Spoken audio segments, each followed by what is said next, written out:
এই জন্য নামাজের 13টা ফরজের ভিতরে একটা ফরজ আছে শরীর পাক, কাপড় পাক, আছে না নাই বলেন? নামাজের বাহিরে 7টি ফরজ, তার ভিতরে একটা আছে শরীর পাক, কাপড় পাক। এই শরীর আপনি কি দিয়ে পাক করবেন? আপনি ডাব সাবান দিয়ে গোসল করে একটা আতর মাখায়া মসজিদে আসলেন আর মনে করলেন আপনার শরীরটা পাক হয়ে গেছে, না, এটা আপনি সাফ করছেন কিন্তু পাক হয় নাই। পাক করার জন্য আপনার শরীরকে হারাম থেকে বাঁচাইতে হবে, কথা বলেন ঠিক কিনা? পাক করার জন্য আপনার শরীরটাকে নাপাক থেকে বাঁচাইতে হবে, হারাম থেকে বাঁচাইতে হবে। হারাম থেকে কেমনে বাঁচাইবেন? আল্লাহ রাসূল সাল্লাল্লাহু আলাইহি ওয়াসাল্লাম হাদিস শরীফের ভিতরে বলেন, লা তাদখুলুল জান্নাতা জাসাদুন হুযিয়া বিল হারাম। যার শরীরটা হারাম দ্বারা লালিত পালিত, এই শরীর কোনোদিন জান্নাতে প্রবেশ করবে না। নাউজুবিল্লাহ জোরে বলেন, কোনোদিন জান্নাতে প্রবেশ করবে না। আমরা তো সদা সর্বদা হারাম নিয়েই ব্যস্ত। কেউ হয়তো সুদ খাইতেছে, কেউ হয়তো দিতেছে, আর কেউ হয়তো সাক্ষী থাকতেছে, কথা বলেন ঠিক কিনা? অথচ আল্লাহ রাসূল বলেন যে সুদ খায় আর যে সুদ দেয় আর যে সাক্ষী থাকে, তিনজনের সমান গুনাহ। নাউজুবিল্লাহ জোরে বলেন, তিনজনের একই সমান গুনাহ। কিন্তু সমাজের ভিতরে কয়টা ঘর আপনি এরকম পাবেন যেই ঘরের ভিতরে সুদের লেনদেন নাই? সবার ঘরে ঘরে সুদের লেনদেন আছে, কেউ খাইতেছে, কেউ দিতেছে, কোনো না কোনো ভাবে সুদের সাথে আমরা জড়িত, কথা বলেন ঠিক কিনা? এই যে হারাম, আজকে মুসলমানদের দোয়া কবুল হয় না কেন? আলেমদের উপরে যে নির্যাতন আর নিপীড়ন, বাংলাদেশের নাগরিকের যেই অবস্থা এখন, যদি সমস্ত মুসলমান মিলে দোয়া করতো তো সাথে সাথে আল্লাহ তাআলার নসরত দুনিয়াতে নেমে আসতো, কথা বলেন ঠিক কিনা? কিন্তু এই যে দোয়া করি আমরা, আমাদের দোয়া কবুল হয় না কেন? কারণ হলো আমরা যে হারামখোর, আমাদের শরীরটা হারাম খাইতে খাইতে নাপাক হয়ে গেছে। আর আল্লাহ রাসূল বলে যে হারাম খায় তার নামাজ কবুল হয় না, তার দোয়া কবুল হয় না, তার কোনো ইবাদত আল্লাহর দরবারে কবুল হয় না। নাউজুবিল্লাহ জোরে বলেন। এখন বলবেন হুজুর আপনারা তো হারাম খান না, ইমামতি করেন, ইমামতির বেতন দিয়ে চলেন, তো আপনাদের ভিতরে তো হারাম নাই, এই জন্যই তো আপনাদের দিয়ে দোয়া করে নেই, তা কবুল হয় না কে? তো বলবো শুধু ইমামতির বেতন দিয়েই তো আমরা চলি না। অনেক সময় অনেক মুসল্লি দাওয়াত করে খাওয়াইতেছে, সে যদি তার সুদের টাকা দিয়ে দাওয়াত দিয়ে খাওয়ায়, অথবা হারাম টাকা দিয়ে একটা মুরগি কিনে নিয়ে এসে অথবা গরুর গোশত নিয়ে এসে ইমামরে খাওয়ায়, বলেন তো ইমাম সাহেব হারাম খাইলো কিনা? এই হারাম খাওয়ার কারণে ইমামের দোয়া কবুল হবে না। এই জন্য ইমামের দোয়া কবুল হওয়ার দরজা বন্ধ করছে মুসল্লিরা, কথা বলেন ঠিক কিনা? সম্মানিত হাজিরিন, খুব ভালো করে বুঝবেন, আল্লাহ রাসূল সাল্লাল্লাহু আলাইহি ওয়াসাল্লাম বলেন, শরীরটা যেরকম হারাম থেকে পবিত্র হতে হবে, ওই রকম ভাবে কাপড়টাও হারাম থেকে পবিত্র হতে হবে। আপনি খুব সুন্দর সাবান দিয়া কাপড়টারে পরিষ্কার করে আয়রন করে আতর পিছনের সামনে মাখাইয়া মসজিদে নামাজ পড়তে আসলেন আর মনে করলেন আমার কাপড়টা অনেক পবিত্র না। এই কাপড় আপনি 1000 টাকা দিয়ে কিনছেন, তার ভিতরে 1 টাকা যদি আপনার হারাম থাকে, ওই 1 টাকার কারণে পুরা কাপড় হারাম হয়ে গেছে, কথা বলেন ঠিক কিনা? এই কাপড় পরে নামাজ পড়লে নামাজ কবুল হবে না। সম্মানিত হাজিরিন, এই জন্য নামাজের ভিতরে কিছু ফরজ, নামাজের বাহিরে কিছু ফরজ আছে, তার ভিতরে একটা হলো শরীর পাক আর একটা হলো কাপড় পাক। এই শরীর আর কাপড় শুধু সাবান দিয়ে পরিষ্কার করলে হবে না, হারাম থেকে বাঁচাইতে হবে। চিল্লায় বলেন কথা ঠিক কিনা? এই জন্য হারামখোরের ইবাদত কবুল হয় না, হারামখোরের দোয়াও কবুল হয় না। মুসলমান ভাইরা আমার খুব ভালো করে বুঝবেন, কিতাবের ভিতরে আসছে কোন ব্যক্তি হারাম খাওয়ার পর যদি সে হজ করে তার হজও কবুল হয় না। নাউজুবিল্লাহ বলেন। হারাম খায়া যদি হজ করে হজও কবুল হয় না। সারা জীবন মানুষের আইল ঠেলছে, মানুষের আইল ঠেলে ঠেলে কিছু সম্পদের মালিক হয়েছে, এই সম্পদ দিয়ে হজ করার জন্য গেছে, অথবা সুদের লেনদেন কইরা কোটিপতি হয়েছে। এখন চিন্তা করতেছে সারা জীবন তো সুদ খাইছি, এখন হজ করে পবিত্র হয়ে যায়, আর খামো না। এই জন্য সুদের টাকা দিয়া হজ করে আসছে। এখন বলেন তো দেখি হজ কি কবুল হবে? কোন টাকা দিয়ে হজ করছে? সুদের টাকা দিয়ে হজ করছে। ওই হজ আল্লাহর কাছে কবুল হবে না। সম্মানিত হাজির, খুব ভালো করে বুঝেন, হালাল খোরের দোয়া আল্লাহর কাছে কবুল হয়, হালাল খোরের নামাজও আল্লাহর কাছে কবুল হয়। সুবহানাল্লাহ। এজন্য আল্লাহ রাসূল বলেন, মুসলমান তোমাদের ভিতরে 4 নাম্বার গুণ যেটা, ওয়াইফাতুন ফি তু'মাতিন, তোমরা খাবার যখন খাইবা তো হালাল খাবার খাও, হারাম খাও না। যে আল্লাহ রাসূল সাল্লাল্লাহু আলাইহি ওয়াসাল্লাম বলেন, আরবাউন ইদা কুন্না ফিকা ফালা আলাইকা মা ফাতাকা মিনাদ দুনিয়া হিফযু আমানাতিন ওয়া সিদকু হাদিসিন। আল্লাহ তাআলা বলেন, কোন ব্যক্তির ভিতরে যদি 4টা গুণ থাকে আর দুনিয়ার কোনো কিছুই যদি সে না পায়, এরপরও সে দুনিয়ার বাদশাহ। সুবহানাল্লাহ। আর এই 4টা গুণ কারো ভিতরে থাকলে পৃথিবীর কোনো পরাশক্তি, পৃথিবীর কোনো বাতিল তাহাকে পরাস্ত করবে না, করতে পারবে না, তাকে কখনো ক্ষতি করতে পারবে না। সুবহানাল্লাহ। সেই 4 গুণের এক গুণ হলো হিফযু আমানা, আমানতের হেফাজত করা। এই গুণটা মোটামুটি আলোচনা হয়ে গেছে। দ্বিতীয় নাম্বার গুণ হলো সিদকু হাদিসিন, সদা সত্য কথা বলা। সত্য কথা এটা মুসলমানদের একটা সিফত। মিথ্যা কথা এটা সমস্ত গুনাহের জড়, সমস্ত গুনাহের মা। আল্লাহ রসুল সাল্লাল্লাহু আলাইহি ওয়াসাল্লাম হাদিস শরীফের ভিতরে বলেন, আল কিযবু উম্মুল খাতিয়া, আল কিযবু উম্মুল মাসিয়া। আল্লাহ রসুল বলেন, মিথ্যা কথা হলো সকল গুনাহের মা। যে মিথ্যা কথা বলে সে সব গুনাহ করতে পারে, আর যে মিথ্যা বলে না তার দ্বারা বাকি অন্য কোনো গুনাহ সংগঠিত হয় না। সুবহানাল্লাহ বলেন। তাহলে মুসলমানদের দ্বিতীয় গুণ কি? মিথ্যা কথা না বলা, সদা সত্য কথা বলা। এজন্য মিথ্যা কথা মানুষকে বিপদের দিকে টেনে দেয়, আর সত্য কথা মানুষকে বিজয় লাভ করে দেয়। সুবহানাল্লাহ। মিথ্যা সদা সর্বদা মানুষকে পরাজিত করে। একটা মিথ্যা কথাকে লুকানোর জন্য 100টা মিথ্যা কথা বলতে হয়। কথা বলেন ঠিক কিনা? একটা মিথ্যা এটাকে গোপন করার জন্য আরও 100টা মিথ্যার আশ্রয় নিতে হয়। এজন্য আমরা কেউ কখনো মিথ্যা কথা বলবো না। মিথ্যা কথা এটা আমাদের সমাজের ভিতরে এমন হয়ে গেছে যে এটাকে আমরা গুনাহ মনে করি না। কথা বলেন ঠিক কিনা? এটা আমরা গুনাহ মনে করি না। হাসি তামাশার ভিতর দিয়ে মিথ্যা কথা বলি, নিজের ইচ্ছাকৃতভাবে মিথ্যা কথা বলি। মিথ্যা কথা এটা আমাদের যেন একটা নিত্যদিনের আমল হয়ে গেছে, যে সব সময় আমরা মিথ্যা কথা বলি। মিথ্যা কথা ছাড়া কোনো কিছু জমতে চায় না, মিথ্যা কথা ছাড়া ব্যবসা হয় না, মিথ্যা কথা ছাড়া রাজনীতি জমে না, মিথ্যা কথা ছাড়া কোনো কিছুই হতে চায় না। কথা বলেন ঠিক কিনা? এই জন্য মিথ্যা কথার খুব প্রভাব আমাদের ভিতরে পড়ে গেছে। অথচ হাদিস শরীফের ভিতরে আল্লাহর রাসূল কি বলেন, কেউ যদি হাসি তামাশা করে মিথ্যা কথা বলে, এটার জন্যও তাকে কমাস কম 7000 বছর জাহান্নামের আগুনে পুড়তে হবে। নাউজুবিল্লাহ বলেন। কয় হাজার বছর? 7000 বছর। দুনিয়াতে হায়াত মাত্র 60 থেকে 70 বছর। এর ভিতরে যদি কখনো যদি কোনো মারাত্মক বিপদ দেখা দেয়, তাহলে এই বিপদের সময় যেন কাটে না। কথা বলেন ঠিক কিনা? বিশ্বাস যদি না হয়, যারা হসপিটালে ভর্তি আছে ওদেরকে গিয়া জিগান একটা রাত যাইতে কয়দিন লাগে। বিপদের সময় কাটে না। আর একটা মিথ্যা কথা বলার কারণে 7000 বছর জাহান্নাম। এই 7000 বছর দুনিয়ার হিসাবে না, আখিরাতের হিসাবে। আখিরাতের হিসাব কিরকম? দুনিয়ার 1000 বছরের সমান হলো আখিরাতের একদিন।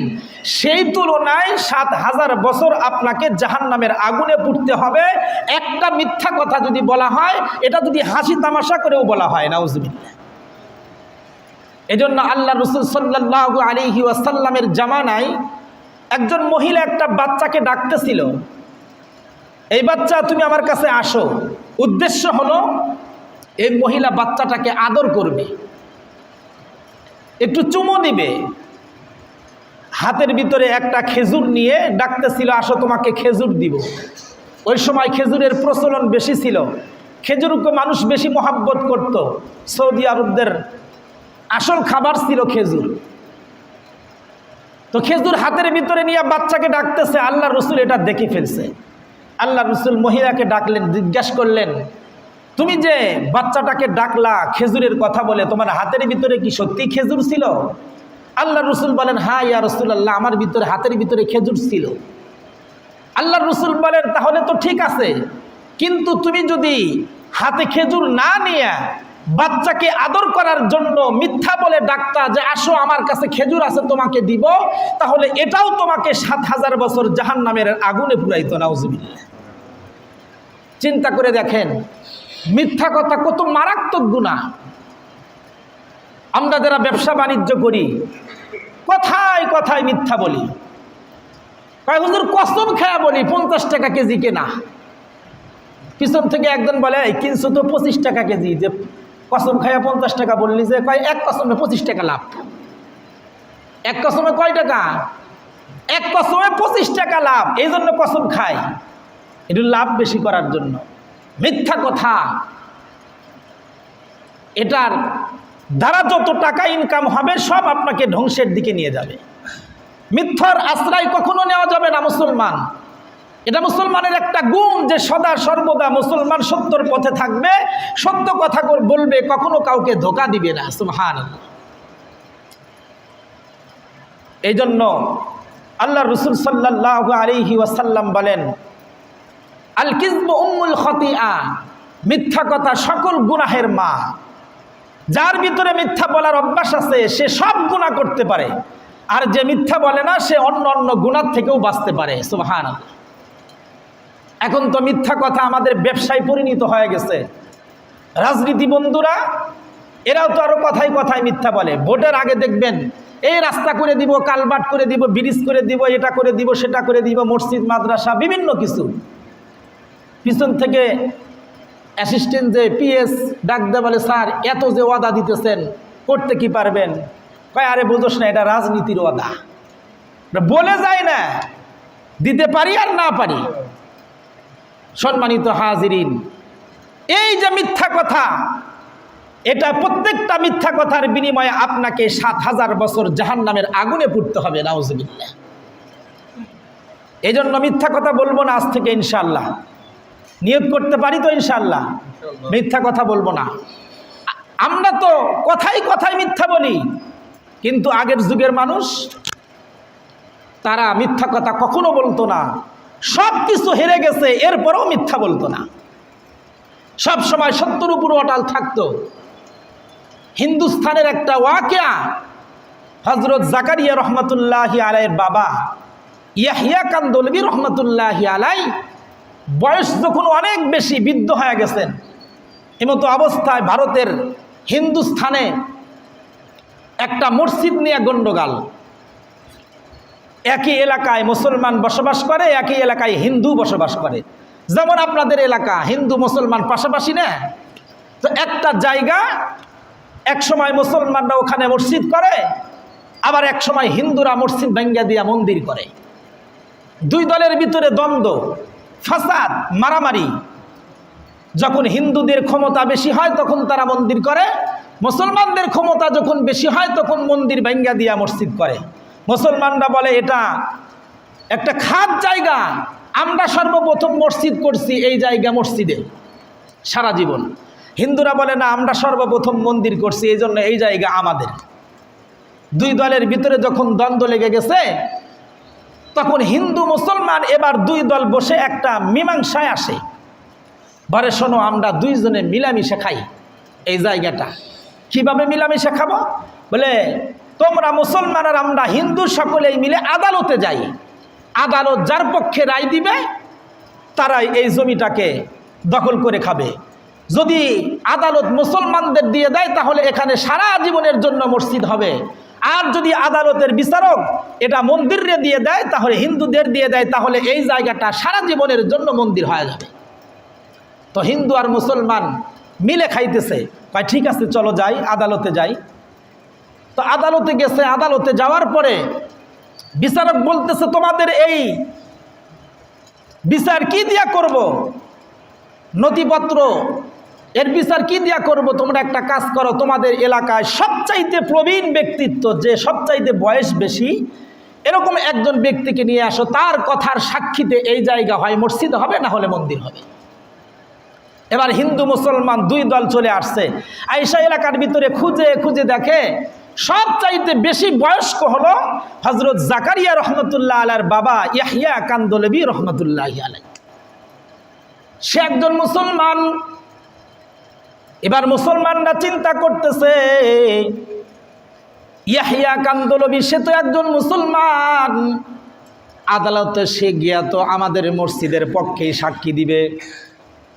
আর হিন্দুরা ভাবতেছে ইয়াহইয়া কান্দলবী সে মুসলমান, কখনো হিন্দুদের পক্ষে সাক্ষী দিবে না, আমাদের জায়গা আমরা হারায়া ফেললাম। ইয়াহইয়া কান্দলবী সারা এলাকার ভিতরে আর প্রবীণ ব্যক্তিত্ব কেউ নাই। আদালতে গেছেন, ইয়াহইয়া কান্দলবীকে এবার বিচারক জিজ্ঞাসা করতেছে, বিচারক একজন হিন্দু। হিন্দুরাও মনে মনে ভাবতেছে বিচারক যেহেতু হিন্দু, জায়গাটা আমাদের পক্ষে রায় আসবে। আর মুসলমানরা চিন্তা করতেছেন সাক্ষীদাতা হলো ইয়াহইয়া কান্দলবী, জায়গাটা আমাদের মসজিদের পক্ষে আসবে। কিন্তু হিন্দু বিচারক যখন ইয়াহইয়া কান্দলবী রহমাতুল্লাহ আলাইহিকে জিজ্ঞাসা করছে, ও ইয়াহইয়া, তুমি সত্যি করে বলো তো দেখি এই জায়গাটাতে সর্বপ্রথম মসজিদ হয়েছে না মন্দির হয়েছে? ইয়াহইয়া কান্দলবী রহমাতুল্লাহ আলাইহি বলে, আমি তো আখিরি জামানার নবী, আকায়ে নামদার, তাজদারে মদিনা হযরত মুহাম্মদ সাল্লাল্লাহু আলাইহি ওয়াসাল্লামের উম্মত, আমি তো কখনো মিথ্যা বলতে পারি না। সুবহানাল্লাহ, জোরে বলেন। আমি তো মিথ্যা বলতে পারি না, এই জন্য আদালতে দাঁড়ায়া সাক্ষী দিতেছি যে জায়গাটা মুসলমান আর হিন্দুদের মাঝে দ্বন্দ্ব, ওই জায়গাটাতে সর্বপ্রথম মন্দির হয়েছিল। আদালতের বিচারক এবার জায়গাটা চিরদিনের জন্য মন্দিরের জন্য লিখে দিল। এবার বিচার কার্য যখন শেষ, হিন্দু মুসলমান উভয় দল আদালত থেকে বের হয়ে আসতেছে, কিন্তু মুসলমান যারা ছিল এরা ইয়াহইয়া কান্দলবী রহমাতুল্লাহ আলাইহিকে গালি দিতে দিতে আসতেছে। মুসলমানের সাক্ষীতে মসজিদের মাটি হারাইলাম, মনে করছিলাম ইয়াহইয়া কান্দলবী আমাদের পক্ষে সাক্ষী দিবে,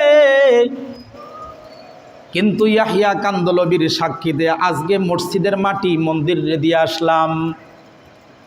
মুসলমানরা বাড়িতে এসে একে অপরের সাথে ইয়াহইয়া কান্দলবী রহমাতুল্লাহ আলাইহির বিরুদ্ধে আলাপ আলোচনা করতে থাকে। কিন্তু ইয়াহইয়া কান্দলবী রহমাতুল্লাহ আলাইহি রাত্রের গভীর যখন হয়ে যায়, নিজের ঘরের ভিতরে যায় নামাজ বিছায়া তাহাজ্জুদের নামাজ পড়ে আল্লাহর কাছে কান্দে। সুবহানাল্লাহ, জোরে বলেন।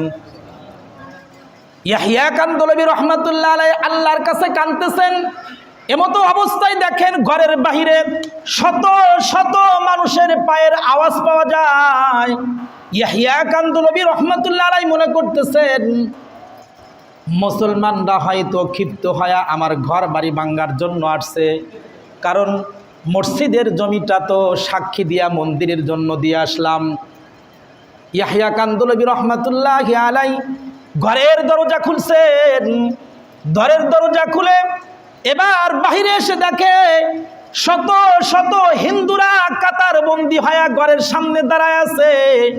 ইয়াহইয়া কান্দলবী ডাকতে বলে, কি ব্যাপার, তোমাদের জমিন সাক্ষী দিয়া তোমাদের দিয়ে দিলাম, এরপরে আবার আমার বাড়িতে আসছো কেন?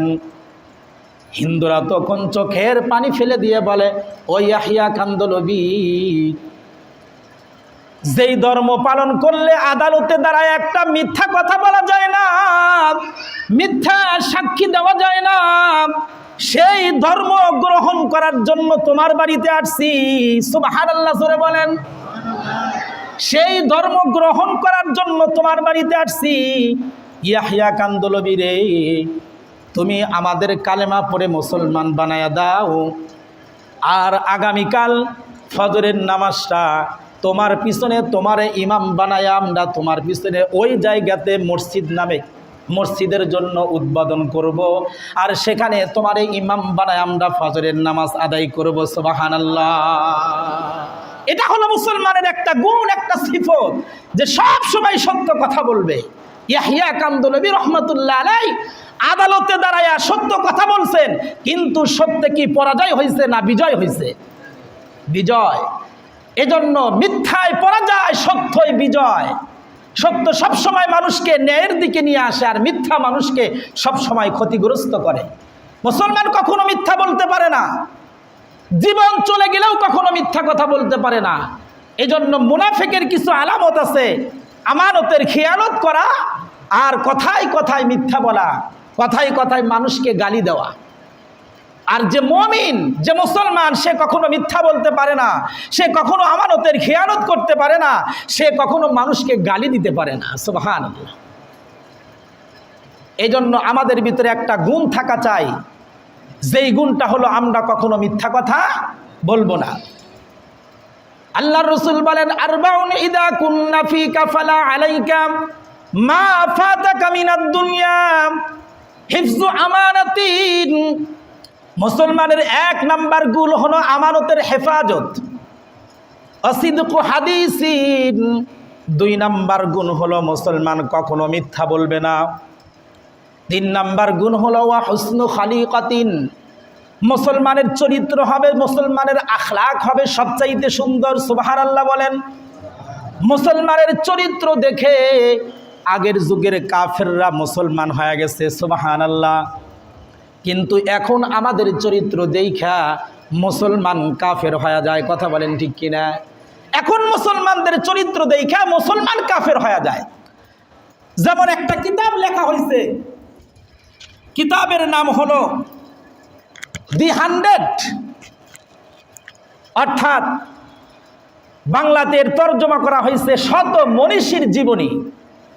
এই কিতাবটা যিনি লিখছেন, ওনাকে জিজ্ঞাসা করা হয়েছে, তুমি যে 100 মনীষীর কিতাব লিখলা, আর ওই কিতাবের ভিতরে সর্বপ্রথম মনীষী হিসাবে হযরত মুহাম্মদুর রাসূলুল্লাহ সাল্লাল্লাহু আলাইহি ওয়াসাল্লামের নামটা সে উল্লেখ করছে। সুবহানাল্লাহ। কিতাবটা লিখছেন একজন বিধর্মী, 100 মনীষীর চরিত্র নিয়ে আলোচনা করছেন, কিন্তু তার ভিতরে সর্বপ্রথম নাম দিচ্ছেন কার? মুহাম্মদুর রাসূলুল্লাহ। তাকে জিজ্ঞাসা করা হয়েছে, তুমি বিধর্মী হয়ে মানুষের চরিত্র লিখলা, তার ভিতরে সর্বপ্রথম মুহাম্মদ রাসূলুল্লাহর নাম কেন দিলা? বলে, আমি গবেষণা করে দেখছি, আমি লেখাপড়া করে দেখছি, মুসলমানের নবী মুহাম্মাদের যেই চরিত্র, এমন চরিত্র পৃথিবীর আর কারো ছিল না। সুবহানাল্লাহ জোরে বলেন। এই জন্য তার নামটা আগেই মানাই, এই জন্য তার নামটা আমি কিতাবের ভিতরে 1 নম্বরে রাখছি। বলে, তাহলে মুসলমান হও না কেন? বলে, নবীজির চরিত্র তো অনেক সুন্দর ছিল, কিন্তু বর্তমান মুসলমানের চরিত্র দেখে মুসলমান হতে মন চায় না। এই জন্য খুব ভালো করে বুঝবেন, আমরা মুসলমান নিজেকে দাবি করি, কিন্তু আমাদের চরিত্রের ভিতরে মুসলমানের কোনো আমানত নাই, চিহ্ন নাই, কোনো আলামত নাই। কথা বলেন ঠিক কিনা? কিন্তু মুসলমানের চরিত্র দেখে আগের যুগের কাফেররা শত শত কাফের মুসলমান হয়ে গেছে, হাতে হাত দিয়ে কালেমা পড়ে। সুবহানাল্লাহ। হযরত ওমর রাদিয়াল্লাহু তাআলা আনহুর যুগ, ওমর রাদিয়াল্লাহু তাআলা আনহু খলিফাতুল মুসলিমিন, যুদ্ধের ময়দান থেকে কাফেরদেরকে বন্দী করে নিয়ে আসছেন। ওমর রাদিয়াল্লাহু তাআলা আনহু একজন যুবককে নিয়ে আসছেন, যেই যুবক ছিল রোম সম্রাটের একজন রাজপুত্র। একে বন্দী করে নিয়ে আসছে। ওমর রাদিয়াল্লাহু তাআলা আনহু জিজ্ঞাসা করে, এই যুবক, তোমাকে যুদ্ধের ময়দান থেকে বন্দী করে নিয়ে আসা হয়েছে, তুমি কালেমা পড়ে মুসলমান হয়ে যাও, আর যদি মুসলমান না হও তাহলে তোমাকে এই মুসলমানের দেশে বসবাস করতে হলে ট্যাক্স দিয়া তোমাকে থাকতে হবে। যুবকটা ডাক দিয়ে বলে, রোম সম্রাটের সন্তান আমি, রাজপুত্র, কালেমা পড়ব না। বলে, তাহলে ট্যাক্স দিয়া মুসলমানদের সমাজে বসবাস করো। যুবক বলে, সারা জীবন ট্যাক্স আদায় করছি আমি, আর আমার কাছ থেকে ট্যাক্স চাও? ওমর রাদিয়াল্লাহু তাআলা আনহু বলে, সাংঘাতিক ছেলেরা তো দেখি। ওমর রাদিয়াল্লাহু তাআলা আনহু বলে, এরা ফাঁসি দিয়ে মেরে ফেলে দে, এর বাঁচায় রাখার কোনো দরকার নাই। যারা সমাজের ভিতরে ট্রাস মার্কা, জঙ্গি, যারা সন্ত্রাস, এদেরকে ধরে ধরে ফাঁসি দেওয়া জায়েজ আছে। সুবহানাল্লাহ জোরে বলেন। সরকার ইচ্ছা করলে এদেরকে ধরে ধরে ফাঁসি দিতে পারে। যারা সমাজের ভিতরে সন্ত্রাসী করে, যারা সমাজের মানুষকে এরকমভাবে জ্বালাতন করে, যারা সমাজের মানুষের সম্পদ চুরি লুণ্ঠন করে, ডাকাতি করে, এদেরকে ধরে ধরে ফাঁসি দেওয়া জায়েজ আছে। সুবহানাল্লাহ বলেন। সরকার ইচ্ছা করলে এটা করতে পারে, কারণ একজনের কারণে পুরা সমাজের ঘুম নষ্ট হয়। কথা বলেন ঠিক কিনা? তো ওমর রাদিয়াল্লাহু তাআলা আনহু বলে, এ তো ট্রাস মার্কারে, এ তো জঙ্গি দেখি, এটা ফাঁসি দিয়ে দে। তো ফাঁসির রায় হয়ে গেছে। ফাঁসির রায় হওয়ার পরে ওমর রাদিয়াল্লাহু তাআলা আনহু যুবকের কাছে আসছেন, ডাকতে বলে, এই যুবক, তোমার এখন ফাঁসি হবে, তুমি বলো তোমার মনের কোনো ইচ্ছা আছে কিনা। যুবক বলে, তুমি যে বদমেজাজি ওমর, তুমি কি আমার জীবনের মনের ইচ্ছা পূরণ করবা? দেখেন, ফাঁসির মঞ্চের দ্বারাই ওমরের সাথে বেয়াদবি করে। যেই ওমরে শয়তান ভয় করে, ওমর রাদিয়াল্লাহু তাআলা আনহু যে রাস্তা দিয়ে একবার যাইতেন, শয়তান 40 দিন ওই রাস্তা দিয়ে যাওয়ার সাহস পাইতো না। চিল্লাইয়া বলেন আল্লাহু আকবার। তাহলে ওমর রাদিয়াল্লাহু তাআলা আনহু কিরকম ভয়ানক ছিল। ওমর রাদিয়াল্লাহু তাআলা আনহু বলে, ফাঁসির মঞ্চের দ্বারাও তুমি আমার সাথে বেয়াদবি করো, তো তুমি কি চাও দেখি বলো। যুবক বলে, আমার মনের শেষ ইচ্ছা হলো আমাকে 1 গ্লাস পানি পান করাইতে হবে। ওমর রাদিয়াল্লাহু তাআলা হতে ইজি কারবার, এটা একটা ব্যাপার হলো, যাও 1 গ্লাস পানি নিয়ে আসো। 1 গ্লাস পানি নিয়ে আসছে, যুবকের হাতে দিয়ে ওমর রাদিয়াল্লাহু তাআলা আনহু বলে, নাও এটাকে পান করো, তোমার জীবনের শেষ ইচ্ছা। ওমর রাদিয়াল্লাহু তাআলা আনহু এ কথা বলার পরে যুবক ডাক দেয়, বলে, না, আমি এটাকে সহজে পান করব না। বলে, কেন? বলে, তুমি যে বদমেজাজি, গ্লাসটা পানি পান করতে লাগবো, অর্ধেক পান না করতেই তুমি আমাকে কতল করে ফেলবা, আমারে ফাঁসি দিবা। বলে, না, তুমি পুরা পানি খাও। যুবক তখন ডাক দে, বলে, না, তাহলে তুমি বলো, এই গ্লাসের পানি পুরাটা না খাওয়া পর্যন্ত তোমাকে ফাঁসি দেওয়া হবে না। এরা বলা যেতে পারে? বলে। তো ওমর রাদিয়াল্লাহু তাআলা বলে, ঠিক আছে, যাও, এই গ্লাসের পানি পুরাটা না খাওয়া পর্যন্ত তোমার ফাঁসি হবে না, বলে ফেলছে। যুবক তখন কি করছে, হাতের গ্লাসের পানিটা পান না করে মাটিতে ফেলে দিছে। মাটিতে ফেলে দিয়া বলে, যুবক বলে, ওমর, তুমি তো বলছো এই পানি পান না করা পর্যন্ত তুমি আমারে ফাঁসি দিবা না, তো পানি তো মাটিতে ফেলে দিছে, এখন মাটির থেকে উঠাইয়া দাও, খাই, তারপরে ফাঁসি দাও। যেই ওমর রে শয়তান কোনোদিন ধোঁকা দিতে পারে নাই, ফেরেশতারাও যেই ওমরকে চেনে, কিন্তু ওই যুবক ওমর রে ধোঁকা দিছে। আল্লাহু আকবার। ওমর রাদিয়াল্লাহু তাআলা আনহু বলে, ঠিক আছে যুবক, হুসনু খলিকাতিন, মুসলমানদের চরিত্র, মুসলমানের আখলাক, যাও, তোমাকে মাফ করে দিলাম, ফাঁসি দেব না, ছেড়ে দিলাম। যুবক এবার ফাঁসির মঞ্চ থেকে যখন বের হয়ে যায়, কিছুক্ষণ পর যুবক আবার ব্যাগে আসছেন। ওমর রাদিয়াল্লাহু তাআলা আনহুর সামনে এসে দাঁড়ায় বলে, ওমর, তুমি আমারে এই মুহূর্তে তোমার হাতে হাত দিয়া কালেমায়ে শাহাদত পড়ে আমাকে মুসলমান বানায়া দাও। চিৎকার দিয়া বলেন সুবহানাল্লাহ। ওমর রাদিয়াল্লাহু তাআলা আনহু বলেন, ফাঁসির মঞ্চে দাঁড়ায়া তোমারে কালেমা পড়তে বললাম, কিন্তু কালেমা পড়লা না, আর এখন নাকি তুমি কালেমা পড়ার জন্য আসছো, কারণ কি? যুবক ডাকতে বলে, ওমর, ফাঁসির মঞ্চে দাঁড়ায়া তোমার তরবারির ধার দেখছিলাম, কিন্তু ফাঁসির মঞ্চ থেকে বের হওয়ার পর এবং পানিটা খাওয়ার বাহানা করে তোমার চরিত্রের একটা ধার দেখলাম।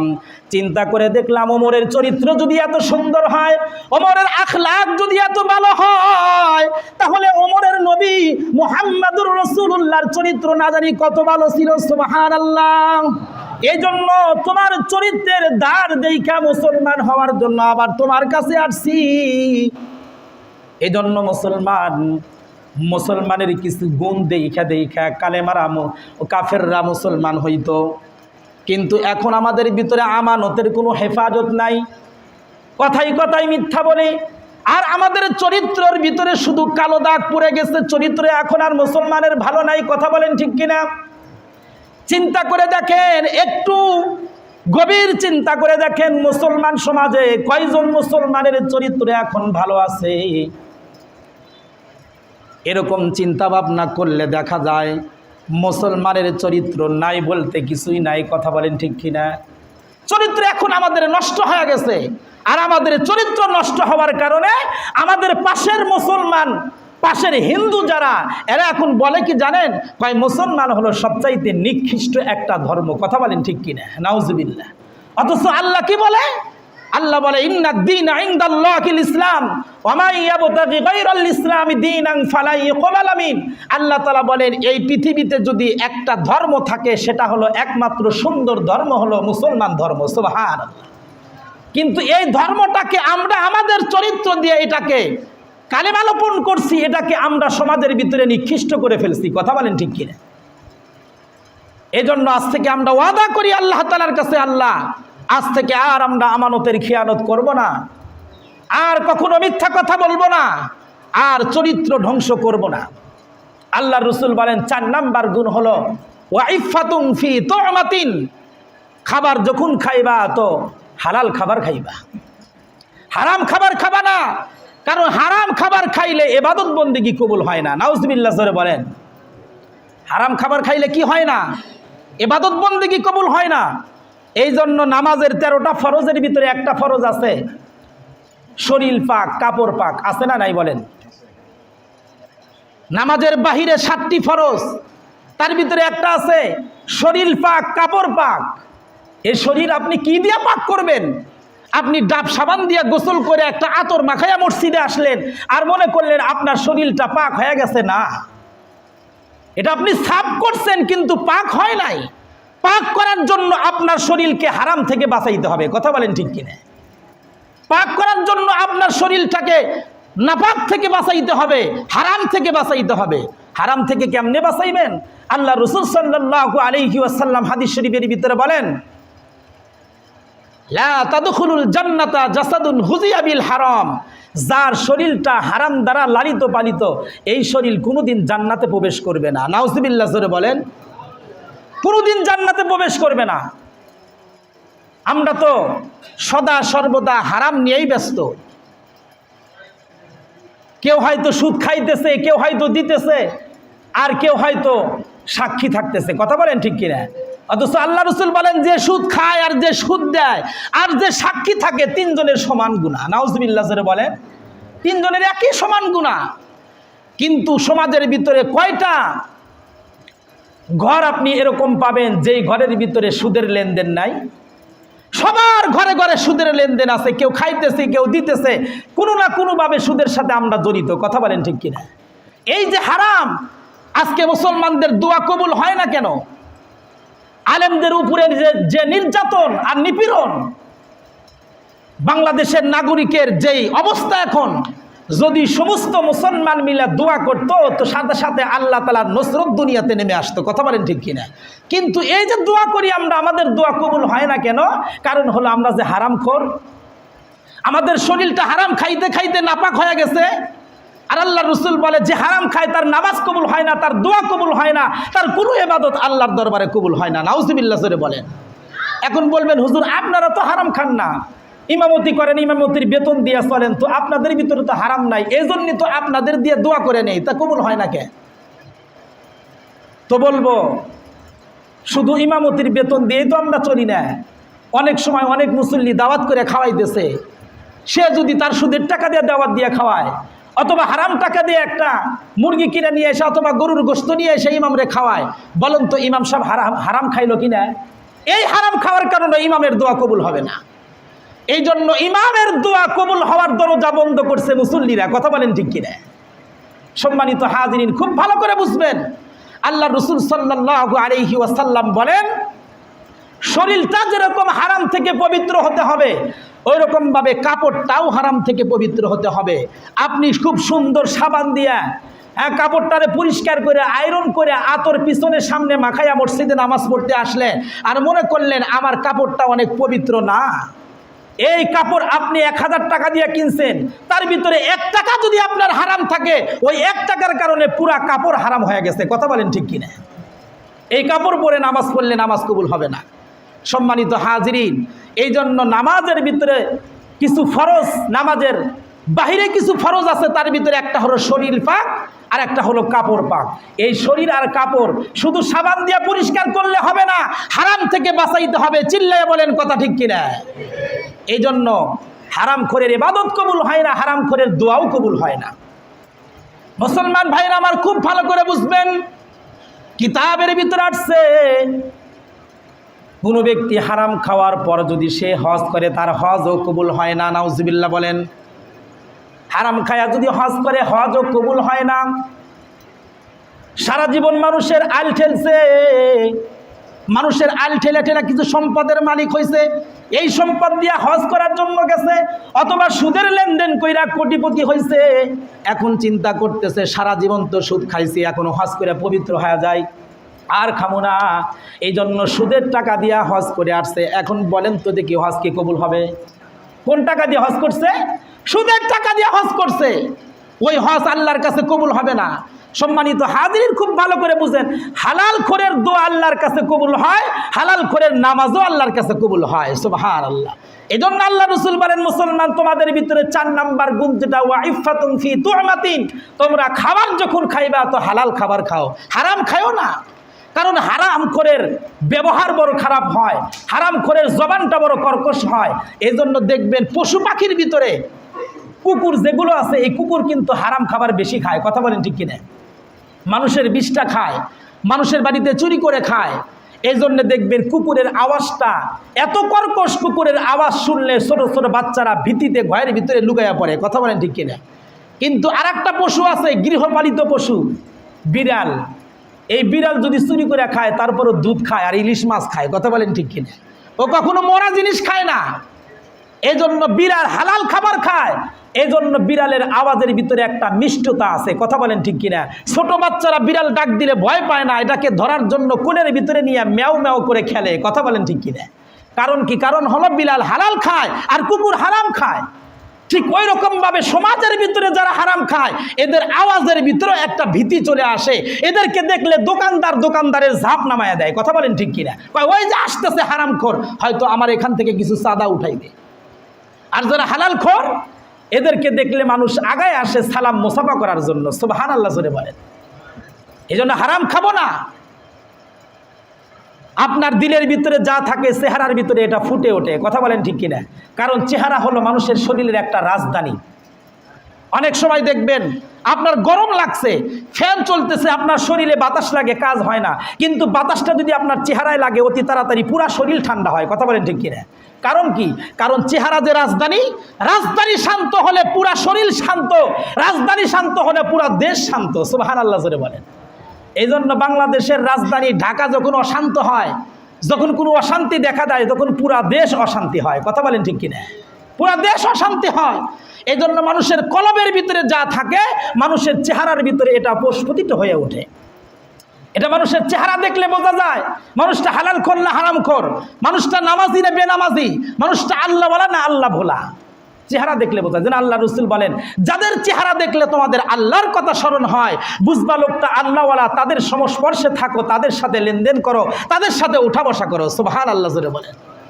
আর যার চেহারা দেখলে আল্লাহর কথা মনে হয় না, যার চেহারা দেখলে ভয় ভয় লাগে, তার সাথে তোমরা থাইকো না, তার সাথে ওঠা বসা করো না, তারে তুমি বন্ধু বানায়ো না। তারে যদি বন্ধু বানাও তাহলে তুমিও ধ্বংস হয়ে যাইবা।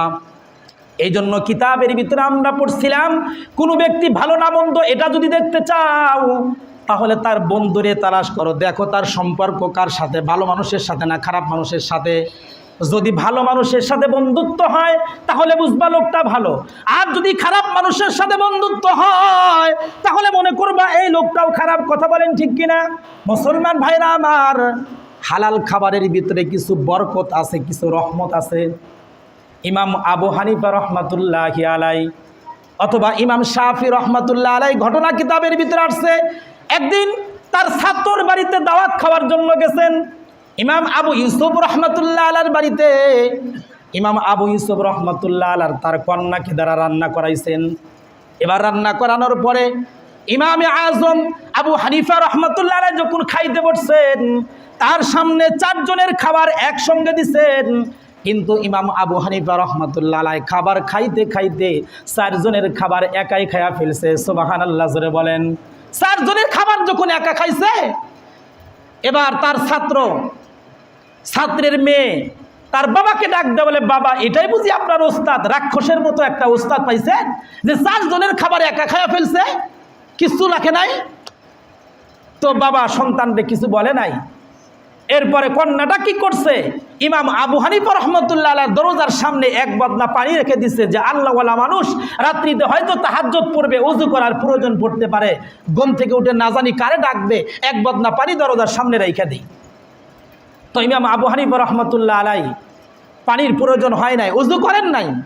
সকালবেলা ঘুম থেকে উঠা ইমাম আজম রহমতুল্লাহি আলাইর ছাত্রের মেয়ে কন্যা বাবাকে ডাক দিলে, বাবা কেমন ওস্তাদ আপনি পাইছেন, 4 জনের খাবার একা খাইছে, আবার রাত্রির বেলায় এমন ঘুমাইছে, রাক্ষসের মধ্যে খায়া গরুর মতো ঘুমাইছে, এক বদনা পানি দিছি তাহাজ্জুদের জন্য, ঘুম থেকে জাগেও নাই, তাহাজ্জুদের নামাজও পড়ে নাই, যেমন পানি তেমনই রয়ে গেছে।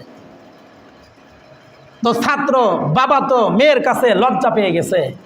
এবার ওস্তাদকে ডাক দেওয়া বলে, হুজুর 4 জনের খাবার আপনার সামনে দেওয়া হলো, আপনি একা খাইলেন, আবার ওযুর জন্য পানি দেওয়া হলো, ওযু করলেন না।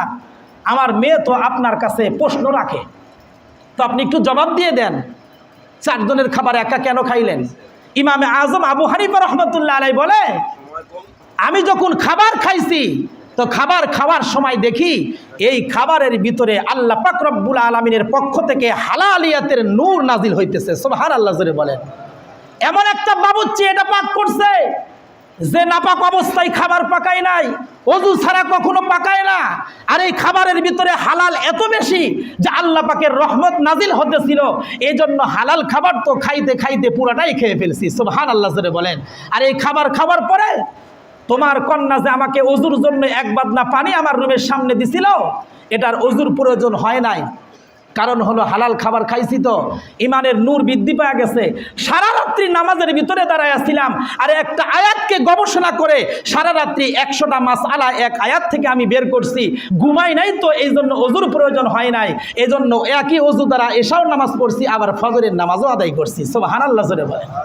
এই জন্য হালালের ভিতরে বরকত, হালালের ভিতরে নূর পয়দা হয়, আর হারামের ভিতরে নাপাকি পয়দা হয়, হিংস্রতা পয়দা হয়। কথা বলেন ঠিক কিনা? গরুর বাচ্চা বছরে কয়টা দেয়? একটা না? কোরবানির সময় লক্ষ লক্ষ কোটি কোটি গরু জবাই করা হয়, এরপরও দেখুন তো গরু কমছে না, আরো বাড়তেছে, আরো বাজে। কিন্তু কুকুরে কয়টা বাচ্চা দেয়? 5টা 10টা। কথা বলেন ঠিক কিনা? কিন্তু পুরা এলাকা খুঁজে দেখেন, যতগুলো গরু আছে তার 100 ভাগের 1 ভাগও কুকুর নাই। কথা বলেন ঠিক কিনা? কারণ কি? কারণ হালালের ভিতরে বরকত আর হারামের ভিতরে বরকত নাই। কুকুর হারাম তাই এর ভিতরে বরকত নাই, আর গরু হালাল এই জন্য তার ভিতরে বরকত। সুবহানাল্লাহ। এই জন্য হালালের ভিতরে এই বরকত, হারামের ভিতরে কোনো বরকত নাই। আল্লাহ পাক রব্বুল আলামিন আমাদের সকলকেই আমাদের 4টা গুণ অর্জন করে আমাদেরকে মুসলমানের বাদশাহী জীবন গড়ার তৌফিক দান করুন। সকলে বলি আমিন।